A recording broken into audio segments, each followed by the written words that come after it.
කියන්නේ? බලහෙට්ට හිටියා. මාෂා සමවලහද? නෑ. ආශාස තමයි. වාණිජාංශයෙන් තිබ්බේ. බලහෙට්ට දිනේ. වලහගේ දෙපසක් කියන්නේ? මට හතවසරින්. හතවසර. වලහට ලකුණු කී ශීෂත්වයට? 276. ෂා. දැන් මොනවද දැන් කී වසරේ? දැන් 9 වසර. තාම 9.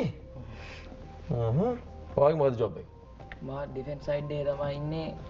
සෙන්ටර් ලයින් එකෙන් බෝලේ අරන් ආවම බෝලේ ක්ලියර් කරන්න. එහා පැත්තට යවන්න.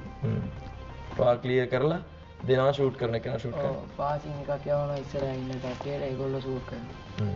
ඔයාට ෂූට් කරන්න බැරිද?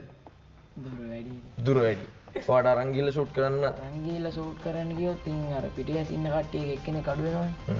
එතකොට බෝලේ අරන් ගිහින් දාන්න තියෙන ඉඩ වැඩි. වැඩි. ඒකින්ද හැමෝටම අදාළ වැඩක් තියෙනවා. බල්ලගේ වැඩේ බූරුව කරන්නේ නැහැ. අවසාන අවසාන ක්‍රීඩකයා ඉන්නවා නේතක